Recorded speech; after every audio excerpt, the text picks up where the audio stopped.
mother.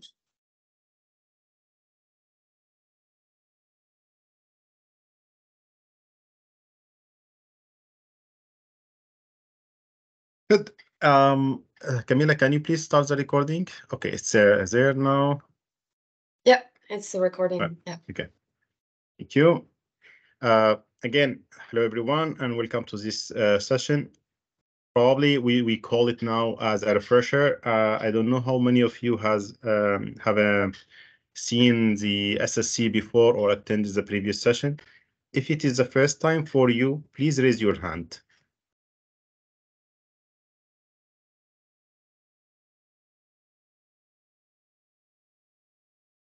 I see 4, 5, okay, around 20% who didn't attend the previous sessions. Well, good.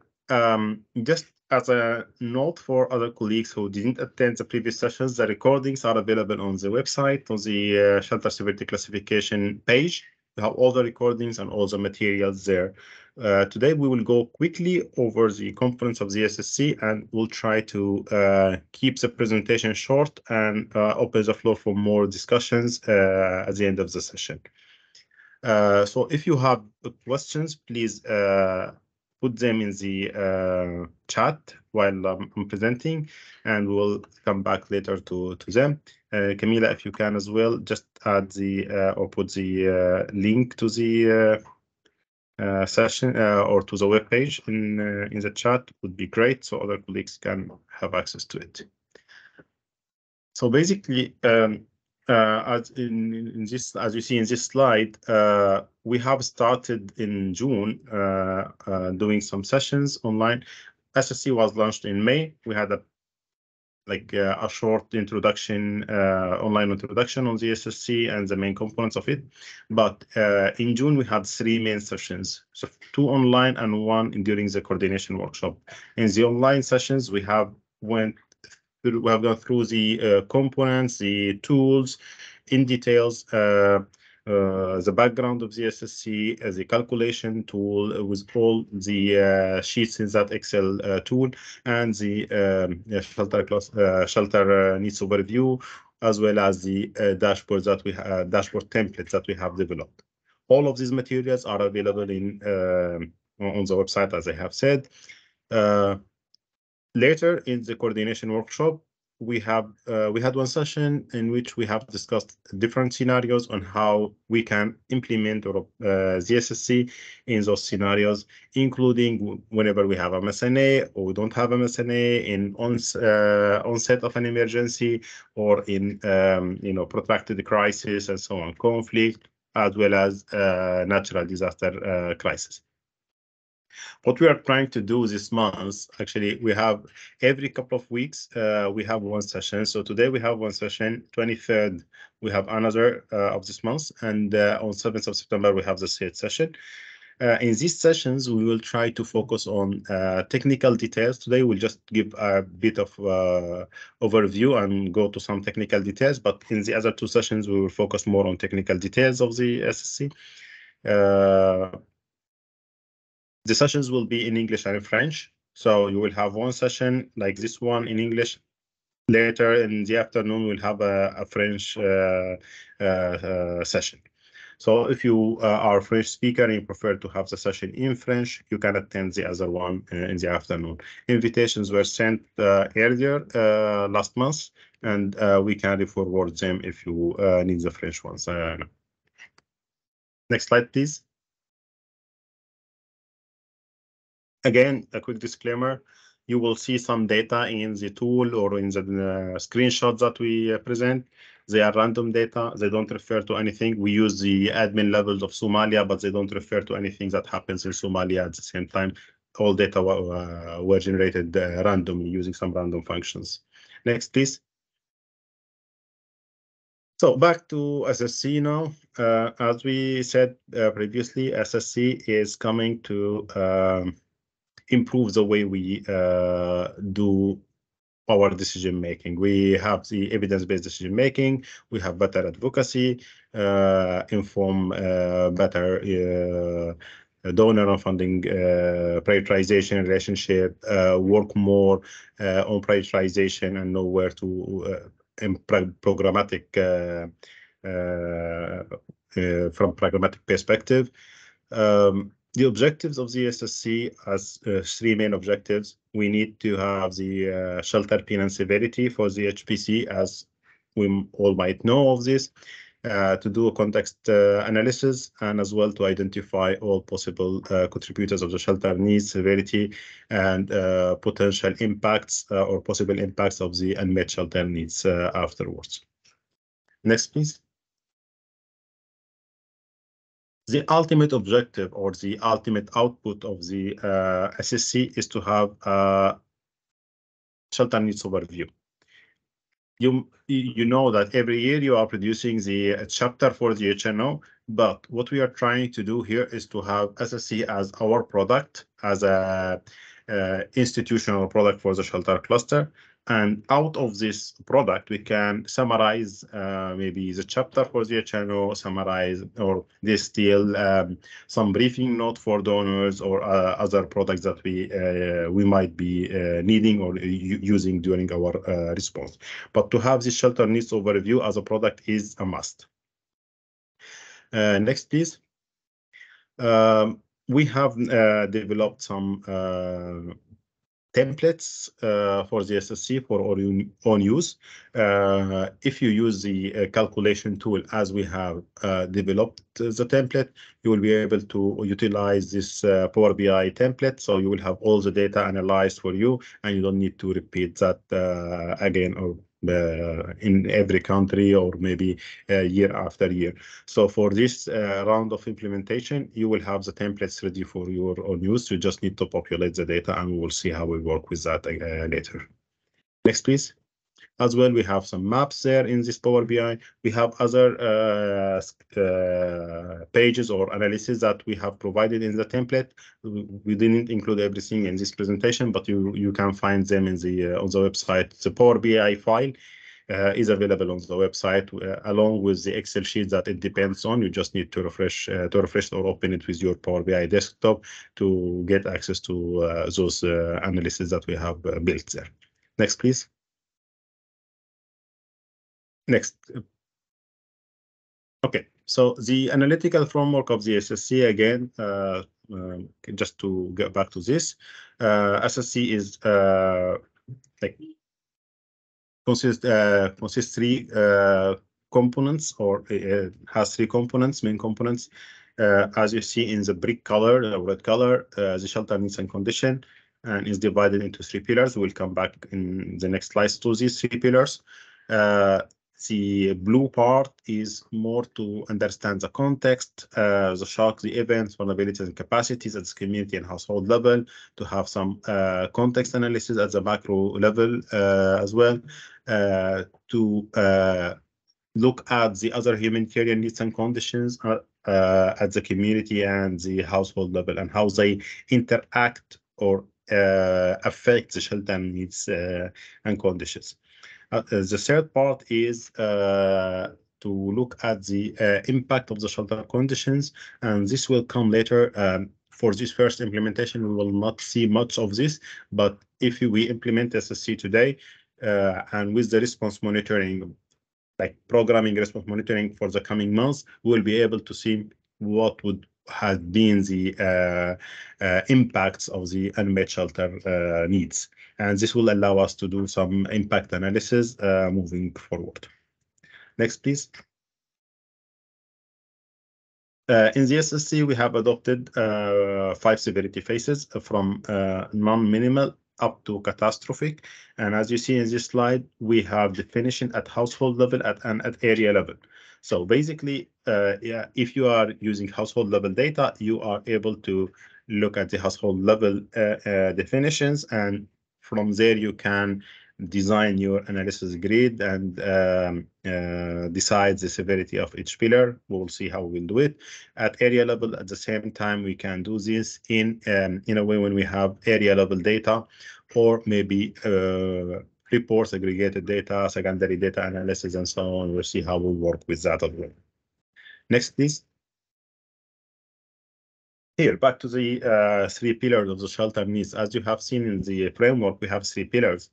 So pillar 1 is people have a dwelling. Pillar 2, people can live in their dwelling. And pillar 3, people have access to the common service and infrastructure around their dwelling. This means that we are looking at the situation of the shelter itself. We are looking at the living conditions, and we are looking at the access to other services around the shelter. And if you look at the 3 in gray or in like light blue down, the shelter, living conditions, the settlement, this is how these 3 pillars translates from people language, people have a dwelling or have a shelter or have a home, to the shelter itself, which is a technical term that we use as experts. The pillar 2, when we talk about people can live properly in their dwelling, this refer in the technical language to the living conditions. And pillar 3, people have access to services. It's the settlement approach. And why we are I'm emphasizing on this point here, because when we design questionnaires or when we design assessments and so on, we tend to use some technical language, and then we are not able to collect accurate data from the population. Better to speak the people language and ask them questions, simple questions that relates to them directly, rather than, and then we translate that to our technical perspective, rather than to ask them technical questions that they might not understand, and that they will not be able to provide accurate answers to those questions. So this is just an important comment here to make sure that when we design our assessment, to make sure that we are speaking the people language. Questions are simple as possible. Questions are direct, as straightforward as possible. Questions are not ambiguous as much as possible. And then we can distill what we need to know about the shelter situation from those questions. And we should be able, during the question design, to have the linkage between the people language and the technical language that serve us in our programming and so on. So the overall things that we are looking, can you go back, Camille, please? Okay. The overall things that we are looking at as shelter needs, the overall indicator is that people are living in dignity with security of tenure in adequate dwelling with access to services. This is the ultimate objective that we are trying to achieve as shelter cluster. So the severity of the shelter situation or the shelter needs is how much people or families or households are far from achieving this ultimate objective. And this is how we look at the 5 severity phases. The farther you are from this overall indicator, the more severe your situation is. And it's split in the 3 pillars, and we'll see how these 3 pillars work together to form the overall severity. And from there, we will have the pain figures. Next, please. So, as we have said before as well, like in previous sessions, SSC is just to, it's a framework with some indicators, with the 3 pillars. It's a tool to do the analysis. It's not a tool to do the prioritization per se, household level selection. We don't do household selection as per SSC. It's just to tell us, to give us a snapshot on the severity, on the pain figures. It can be used as a basis for other tools for prioritization, yes, but it's not sufficient by itself. Another important comment here is that SSC, as it's designed, you can see, and we'll see in the next slides, that we have some indicators. Indicators are customizable. You can adjust them as according to your context. The only thing that is fixed, the 3 pillars, and how we look at the 3 pillars. This is the things that are fixed. And you have to design your own indicators. If your context fit into the proposed indicators, this is great. I mean, it's easy for you to follow up or to continue working with them. If not, you need to put your indicators, put your criteria for each indicator, and design the analysis grid according to that, according to your questionnaire.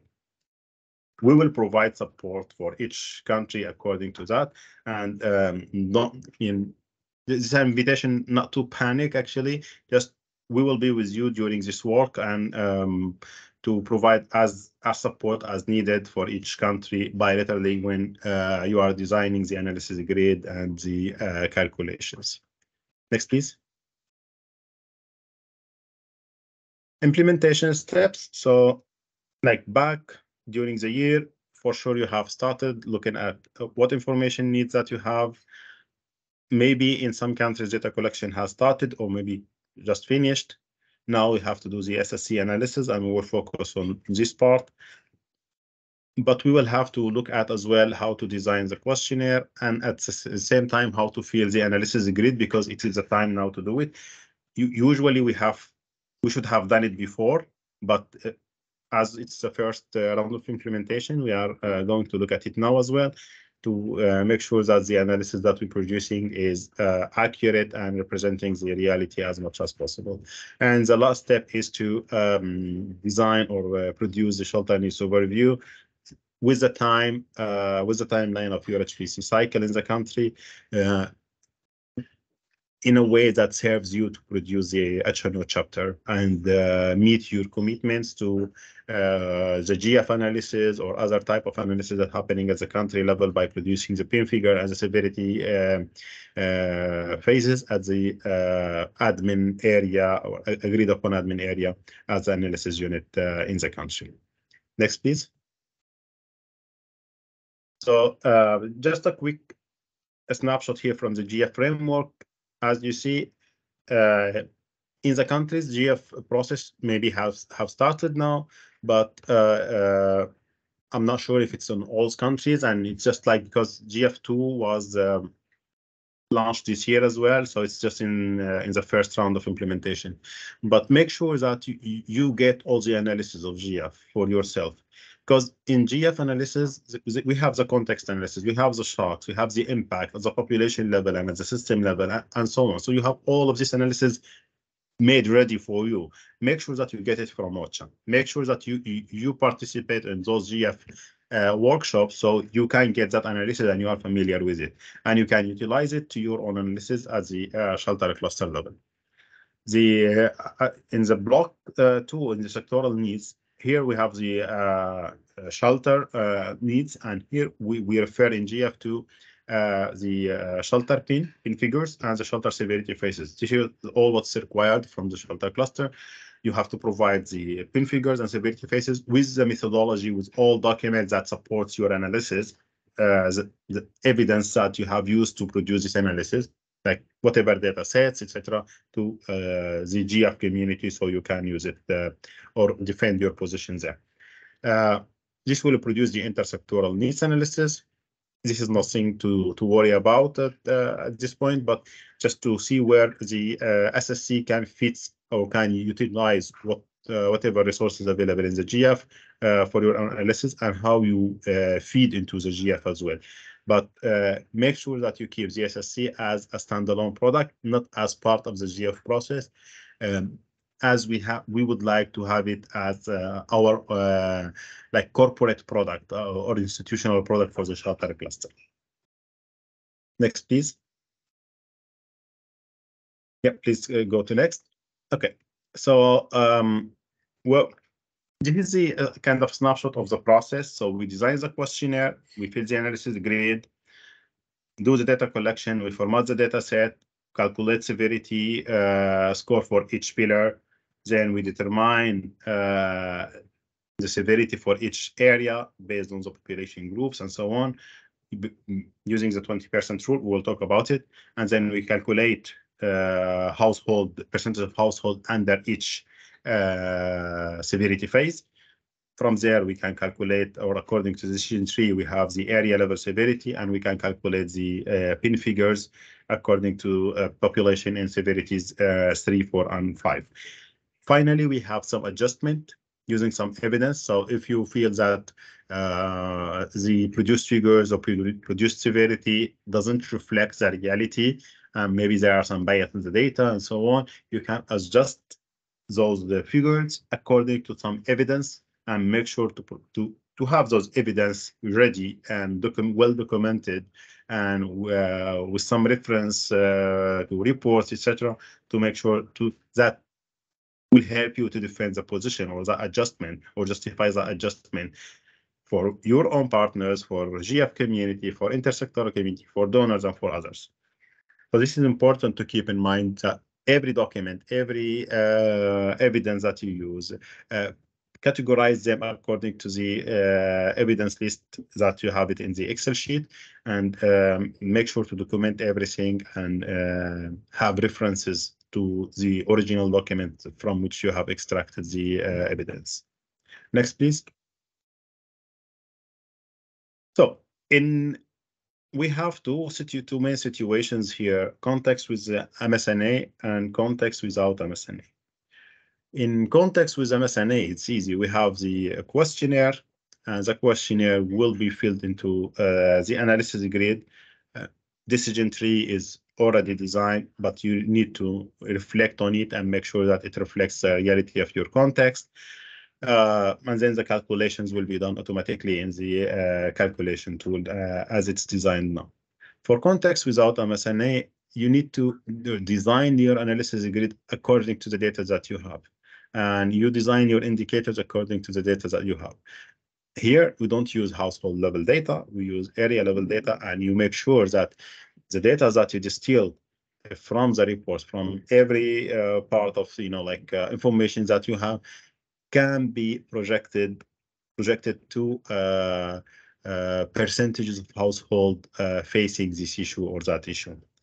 This is important, so you are able to calculate the pin figure afterwards, because when you decide that in this area you have like number of population facing this issue, 20% of population facing damaged shelters, 40% they have good shelter but they need some repair, 60% they have good shelter. We really need to have such type of information, so you are able to feed into the analysis grid, and as well to calculate or aggregate the pillars together according to the decision tree, and finally have the area level severity plus the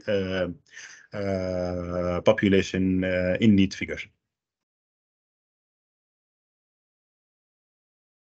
The indicators as we have now, under the shelter pillar 1, we have percentage of household living in safe and dignified dwelling that protects them against external threat, health problems, weather, natural hazards, etc.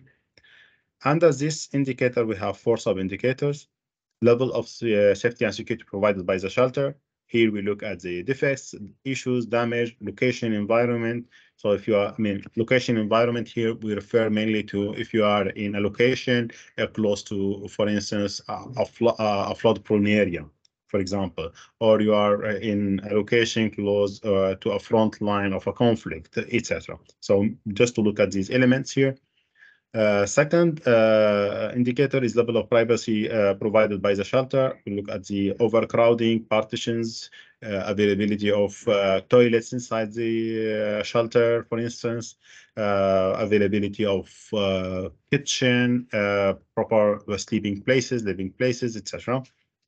Level of thermal comfort provided by the shelter. Mainly here, if we look at protection from cold. I don't know if any of the country clusters looks at protection from heat. I saw recently in one of the reports from Northwest Syria, they were referring to some heat related issues in the shelters. So this is important to keep in mind as well.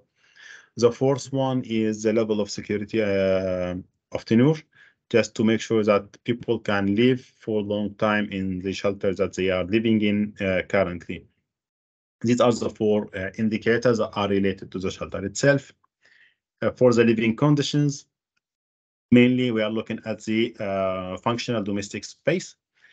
So ability to cook, ability to store food and water, ability to sleep, ability to perform personal hygiene, ability to have access to electricity, energy, any other type of domestic functions or activities that you that are applicable to your context can be added here.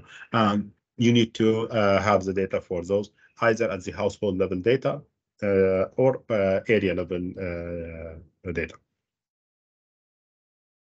The third one on the settlement approach, mainly in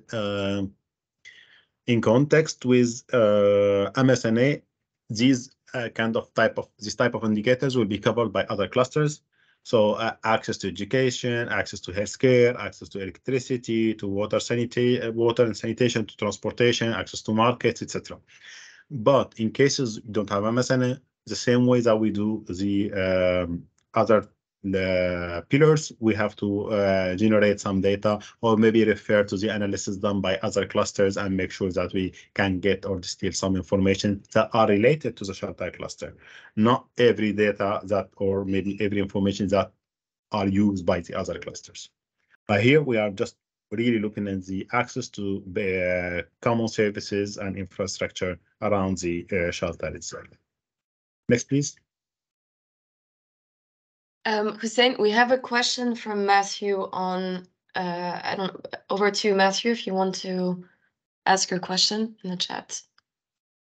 Thanks. I don't know if you want to take it now, Hussein, or if are you going to the questionnaire filling in part, or, I mean, up to you. Please go ahead. Go ahead. No, go ahead. Okay. So the question is for non-standard MSNAs. So where we have different interview methodologies. So we have some face-to-face, some CATI interviews, some area of knowledge interviews, which means that the data is representative at household level in some cases, but representative at the settlement level in other cases.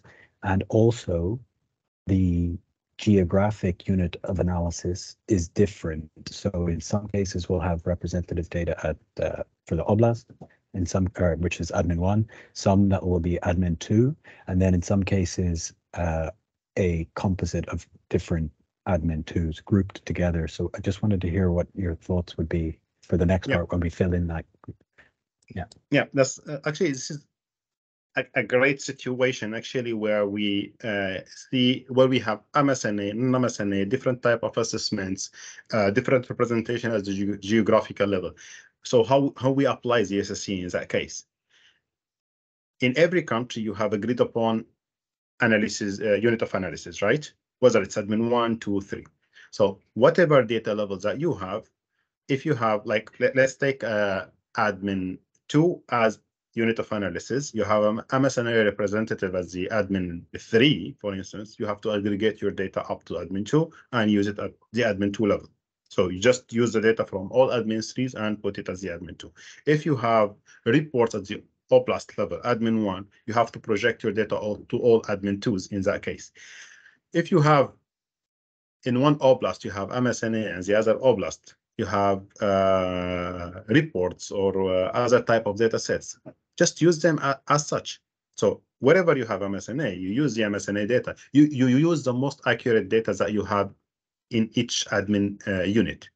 So if you have MSNA data, great. If you have like household level data, let's call it like this, in 30% of the units of analysis, use it for those units of analysis and make a disclaimer that in these 30% of units of analysis that you have used household level data, your analysis is more accurate than the other 70%, but still you have to produce the analysis for the 70% using some reports, secondary data analysis, maybe other type of interviews, less representative data, maybe less accurate data, even if it's household level data, and you make your disclaimer around that as well.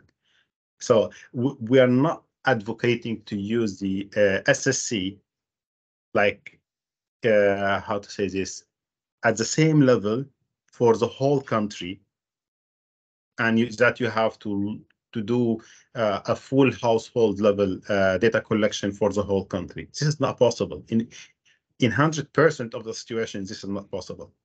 I mean, I don't know if any of the countries, colleagues, please correct me if I'm wrong, that in one country we have household level data for the whole country.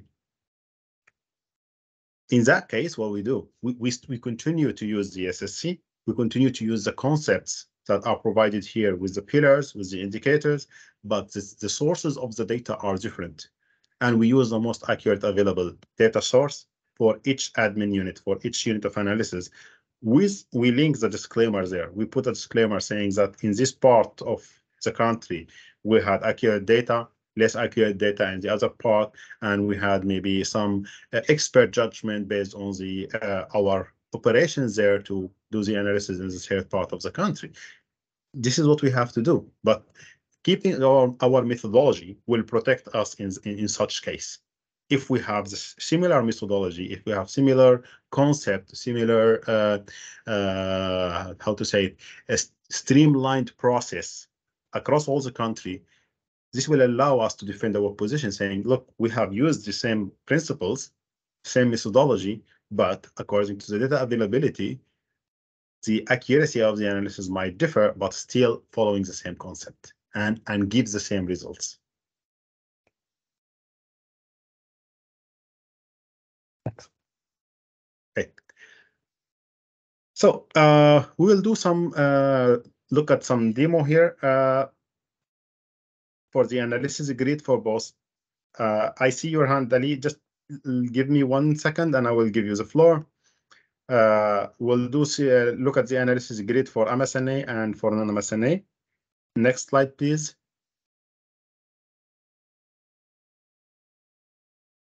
So, for example, this is one of the examples. Camilla, please, if you can just intervene here as well with me with the and switch the screens to see the.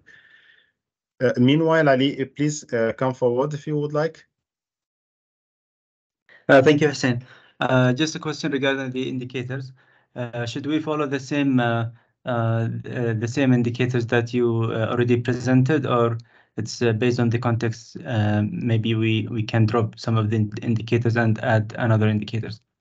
Totally up to your context. Totally up to the situation in the country where you work. Completely, if you would like to choose complete different indicators, please use different indicators. Make sure that they are aligned with these concepts, because we tried while we're designing the SSC to look at the most common indicators that are available or are used in different countries, in different contexts. So if you feel that the proposed indicator is much far away from your context, then replace it, use another one. But if it can be aligned somehow to this indicator, please try to adjust a little bit your own indicator to fit with the proposed one. It will be easier for you and for us to use the tools and to for us to provide support later on. And as well, we can with the standard indicator, let me call them like this, or with the proposed indicators, we can defend better the analysis that you are doing. If you are just shift or the indicators to completely different list, it will be a little bit more difficult for us to readjust to the pillars and how the new indicators fit into the pillars, and later on contribute to the severity and the pain figures. So just this is the only comment on the adjustment or the contextualization of the indicators. We tried as much as we could, as I said, to have the indicators representative and more or less comprehensive to for the shelter needs in general. Okay, what we have here, actually I see it very yeah. Can you confirm that you're seeing two different Excel documents? Yes. Okay.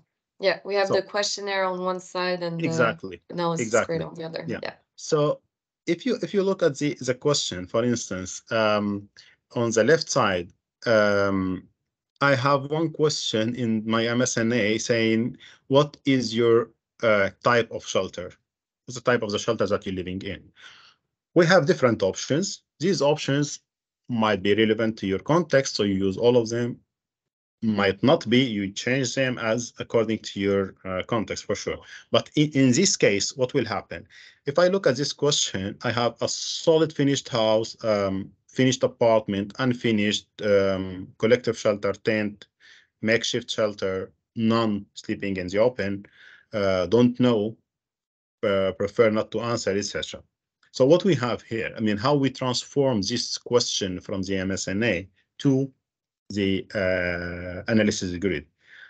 In the analysis grid, we have level of safety and security provided by the shelter. We have all the sub-indicators, right? And then we look at, for the first indicator, for instance, we have 3 level of criteria. So the shelter is safe, the shelter is unsafe, but it's okay, still okay. The shelter is unsafe, but it's life-threatening.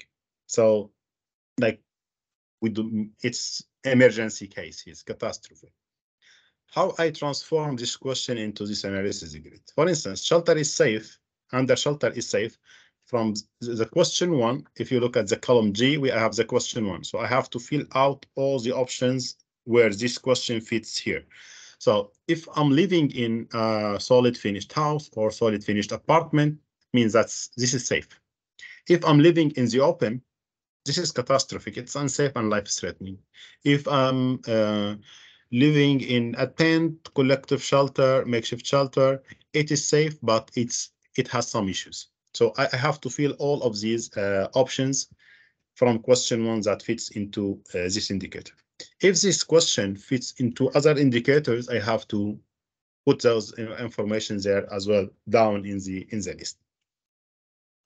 If I look at question 2, what type of damage that you have in your shelter, here I will have no damage, means my shelter is safe. Minor damage goes under some issues. And if I have a collapse in my shelter, it means that it's life-threatening. And I have to fill all the options from option 2, from question 2 into the analysis grid. Usually, this process should have happened during the questionnaire design, like back in time, and like maybe a couple of months ago when you were designing the questionnaire, the MSNA questionnaire. And once you have this like mapping of the questionnaire into the criteria of the SSC, it's easy now to get the data into to do the analysis into the calculation tool and do the analysis. And the tool is automatic to provide that analysis for you once you prepare your MSNA dataset. So is this clear for you? I mean, do you have any questions on this specific point, how to transform the MSNA questionnaire into the analysis grid?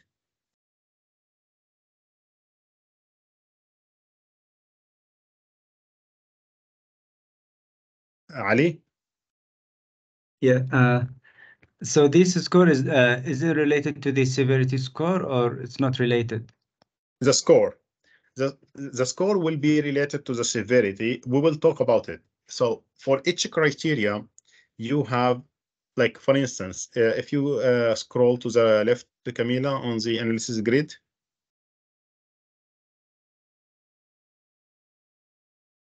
Yes, please.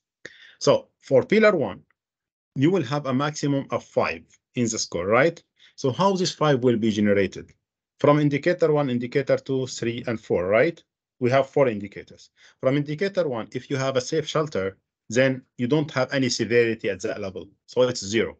If it is unsafe, the score is 1. If it's life-threatening, it's already 5. If you don't have a shelter, or if your shelter is totally destroyed, your severity under the pillar 1 is 5. So each score, each level of the criteria here, and each score, it contributes directly to the severity of the pillar.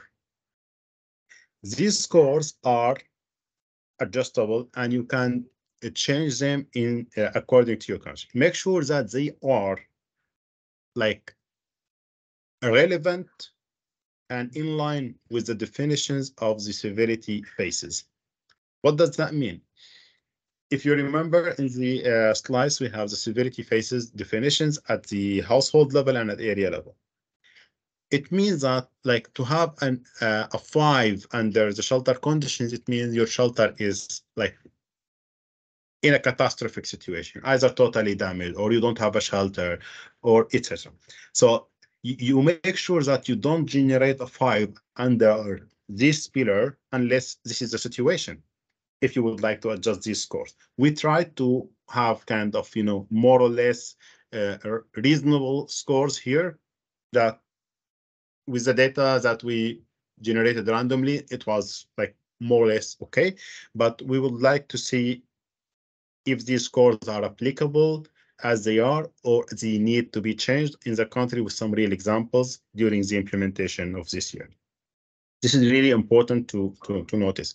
So they are adjustable, you can change them, but keep in mind whenever you change them that the scores that you are generating are really relating and are really reflecting the definitions that you have under the severity phases.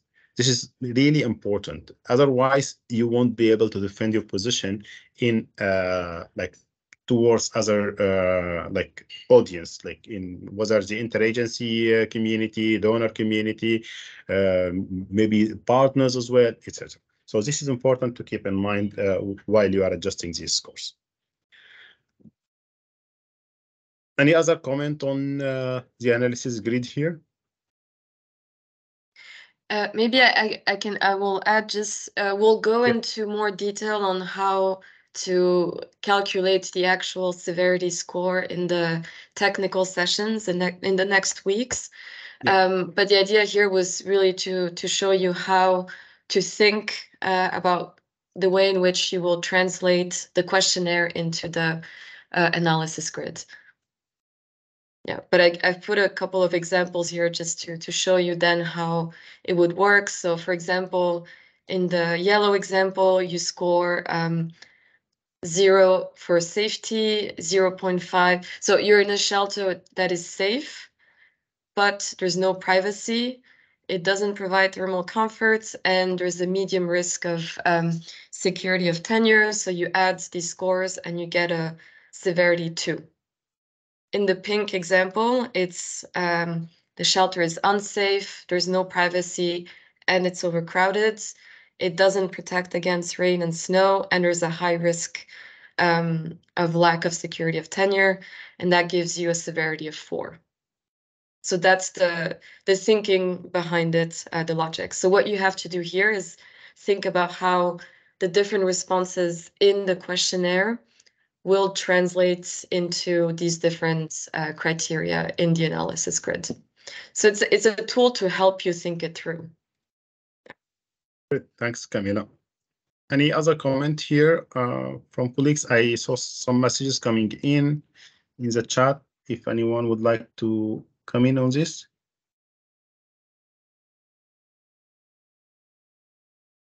I had one question about. Oh, yes, someone else speaking about this structuring of the analysis grid, and then the MSNI that Reach produce, which is somehow similar exercise. How do you see the two interacting? I mean, should we try and align as much as possible the critical indicators that we suggest for MSNI with? Yeah. Actually, the point here is the indicator or the questions that you see on the left side of the screen. They are the standard questionnaires that we advocated for with Reach. So Reach should be implementing this questionnaire by default in the country unless the shelter cluster in the country requests different questions, different indicators, etc., according to the context. We cannot utilize or have all the context together in one questionnaire. So adjust the questionnaire according to what you have with the work that you do with Reach.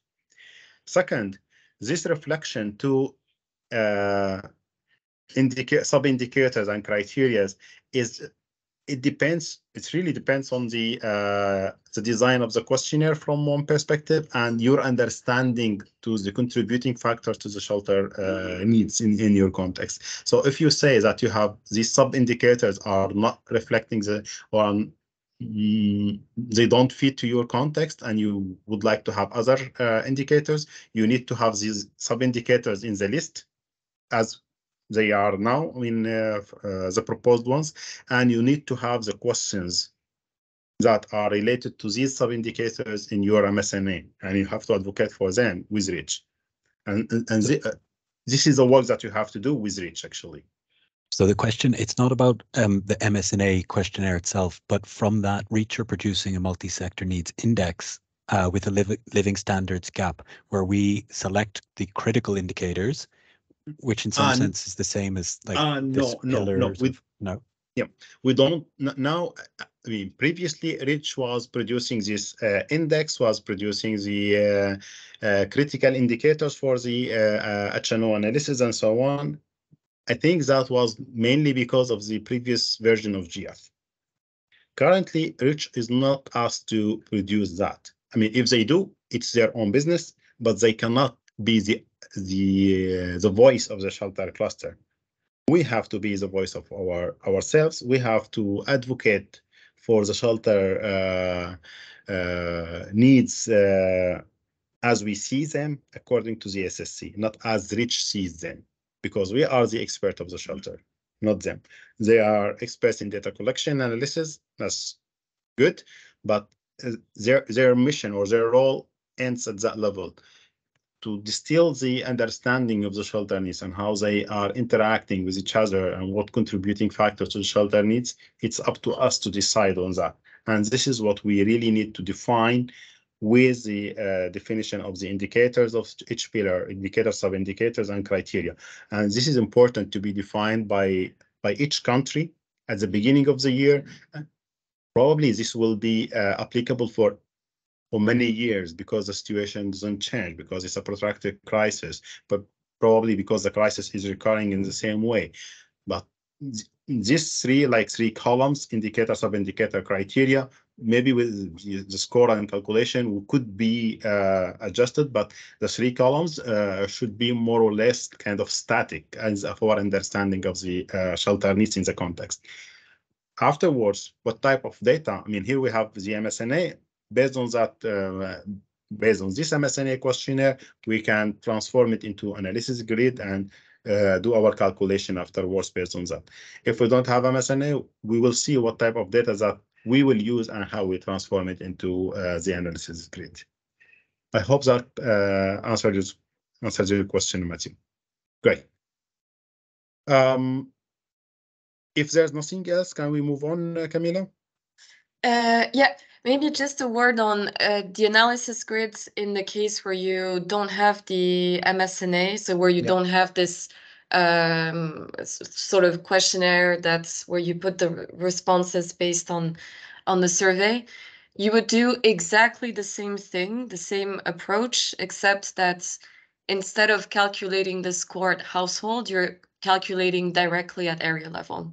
Exactly. So if, for example, you have a report that says that shelters in this particular area are unsafe, then you put a 1. So basically you're doing exactly the same logic, except that you're not transforming a questionnaire into the analysis grid, but you're mapping out different data sources, information from those different data sources into the analysis grid. Yeah. Great. That's it. I see a couple of hands up, actually. If I may go to the next slide, and then I will give you the floor to Haptam and Renee, if you allow me. Next, please, Camila. Okay, on the decision tree, actually, just one word here. We have one table in the calculation tool with the 3 pillar, and for each pillar we have the different possibilities of the severity score of each pillar. Like, for instance, if you have 5 at pillar 1, 5 pillar 2, or I think we have the 4 as a maximum pillar 2 and 4 at pillar 3, what would be the final result? It's just like a mapping for the 3 pillars, and what would be the result as the final score. Both MSNA context and non-MSNA context, the generated score will be at household level or at area level. If it is at household level, then we will aggregate it to be at area level based on the 20% rule. If it's already at area level, we will need to find a way to project it on the population. How many of the population lives in severity 4, 5, 4, 3, 2, and 1. So just to have this projection, and this should be coming from the data while we are doing the analysis, to be able to generate the population figure. your understanding or your adjustment of the analysis grid, how do you aggregate the 3 pillars to generate the final severity score, what we have proposed should be okay, should be fine for all context, according to the definitions of the severity scores or severity phases. But if you are adjusting that, please make sure that you provide a concrete, solid justification why you are proposing that if pillar 1, 5 and pillar 2, 3, pillar 3, 1, and you are saying that this is a severity of 4, not a 5 as proposed, for instance. You really need to have a solid justification for that. Maybe there's something that in your context that you can do, but this is really important to keep it documented. What we have here, like severity pillar 1 is the most essential pillar. Whenever we have 5 in pillar 1, it means the severity is 5 because it's the shelter itself, and then it goes to the if we go to the decision tree, as you see, whenever we have 5 in pillar 1, we have 5 as a final score. When it is 4 in pillar 1, but other cases we might have like 4 in pillar 1 and 1 in pillar 2 and 3, so the severity score is 3, and so on. With some adjustment, we really need if you need to do some adjustment, you have to provide a justification. We tried to put the linkages or justification how these scores were generated according to the definitions, but you can continue this table according to the definitions of the severity phases at household level and area level, as you see in the guidelines. I think this was the last slide, maybe. Yeah. So now I'll get back to the questions. Habtabo, I saw you lowered your hand. I don't know if I have answered the question meanwhile, but I see you still want to come in, please. Please. Okay, I have 2 questions. Just for clarification, I mean, as a cluster, we are dealing with both shelter and NFI, right? So, I mean, the one you showed us so far is about the shelter only. I mean, how about the non-food items? I mean, the essential non-food items that we're working on up until now. And then the second one, we don't have such MSNA, cluster-led MSNA that we depend on, but we generally depend on, as a source of data, the DTM data, the site assessment for IDPs, and for the IDP returnees on village assessment. We have these 2 tools where we gather, I mean, the DTM team will gather and all the clusters will use. So, I mean, the questions in the DTM are not as such, I mean, with the standard that you have shown us. So, I mean, can we use some of the questions that are related, not exactly, but that are related to that matrix you have shown us earlier? Over to you. Yeah. On the first question on the NFI, pillar 2 refers to the NFIs mainly. Pillar 2 is only NFI. So I didn't go in the example to pillar 2. I just showed a couple of questions from pillar 1, but in pillar 2 you have they are related to the living conditions. So if people are able to cook or not, or if people are able to sleep or not, means that they have mattresses or blankets, they have kitchen set or not. So we are looking at the needs here. We are not looking at the response modality. So the needs is people are able to sleep or able to cook. The response modality will be giving them an NFI kit, or maybe giving them a blanket, or maybe they are not able to cook, not because they don't have a kitchen set, but because they don't have a food. I mean, there are different reasons here, but the thing is to look at the needs here, not at the response modality. It's important to keep that in mind. For the other question, for sure, you can use whatever data source that you feel or is available and you feel is related to the shelter.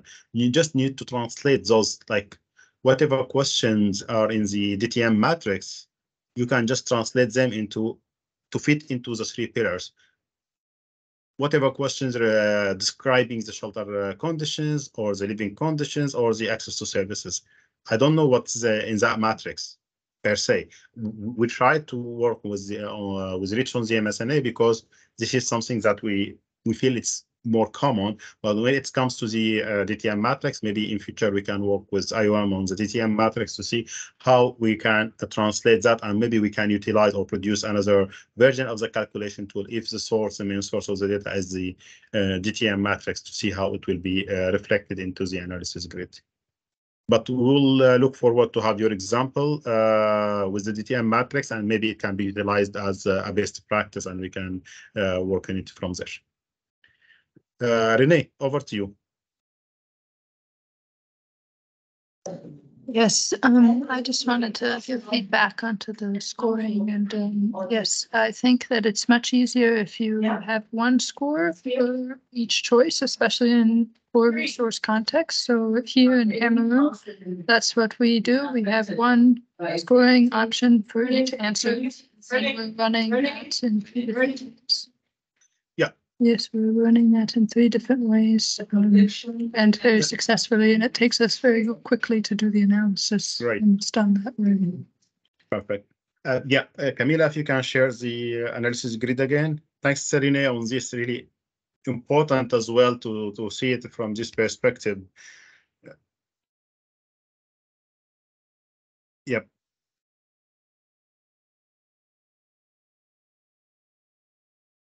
So what Renee is mentioning here is that here we have the score at the criteria level. So we have the safe, and like we have 3 criteria level for each indicator. Why?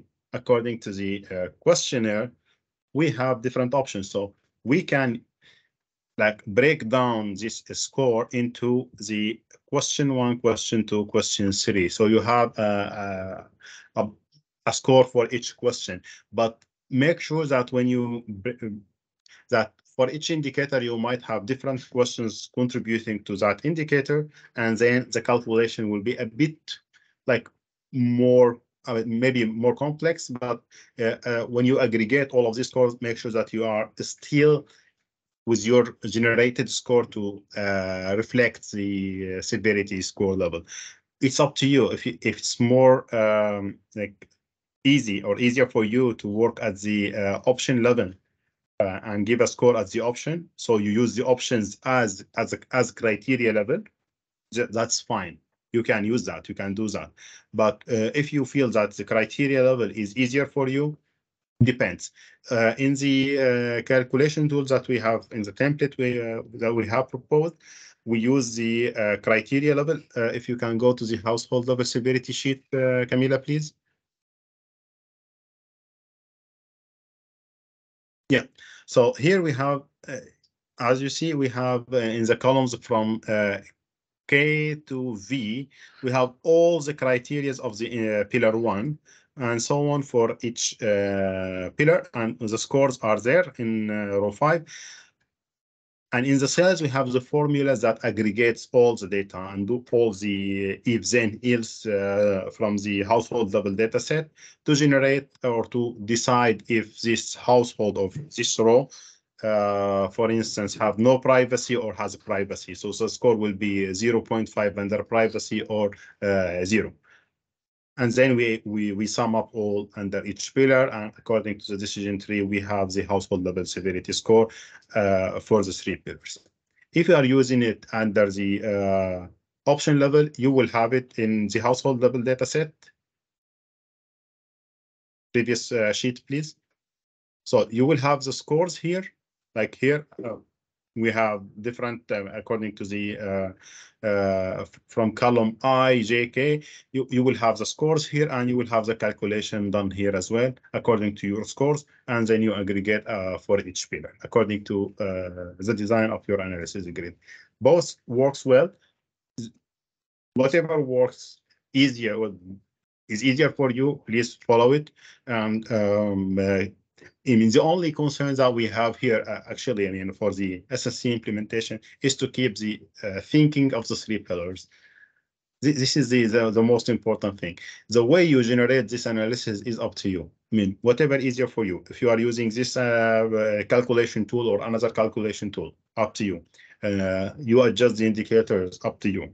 You adjust the scores, up to you. You adjust the decision tree, up to you. But please, any adjustment, any configuration that you do, please justify it and keep it documented. That's all what we are requesting here. So we're just trying to have a common thinking or streamline common thinking between all clusters on what constitutes the shelter needs, but what are the data sources, how we understand those contributing factors to the 3 pillars. It's up to you to decide on them according to your context. It's up to you, not up to you as persons, as practitioners, up to the context itself, up to what the context tells us. And that should be justified, that should be documented, and the evidence for those decisions should be provided as well. We took a couple of minutes. If any questions, any concerns, we tried just to give a high-level overview here today, but in the next sessions, we will get more in details. Another thing that we are like on the 24/7, I'm just exaggerating now, providing support. Please reach out to us. We will try to answer your questions like online as it comes. We'll try to support you with the design of your questionnaire if it's still in the design phase, or the design of the analysis grid, doing the analysis as you need. Please don't hesitate to reach out to us to support this process. Next session will be on the 23rd, yes? Yeah, that's what I was going to say. Just a reminder, we have the technical sessions on really how to do the calculations on Excel 2 weeks, and then in 4 weeks. And then in 30 minutes, actually, we'll have this same session again in French. So if there was anyone who wants to join also the same session in French, and the technical ones will be in French as well. Both English and French. Yeah, great. Please, let's see, share your experiences as well with us, and we're looking forward to see, your innovative ways of implementing the SSC or implementing this thinking that the SSC provides to us as shelter cluster. Until the next session in 2 weeks, and for French speakers with Camila until next 30 minutes, I will wish you a good afternoon, maybe good morning for those connecting from the Americas. And thank you so much for joining us today. Thank you. Thank you, Hussein. Thank you, Hussein. Thank you, Camila. Thank you. Bye. Thank you, Hussein. Thank you, Camila. Thanks a lot. Bye-bye. Bye-bye. Bye. Thank you. Bye.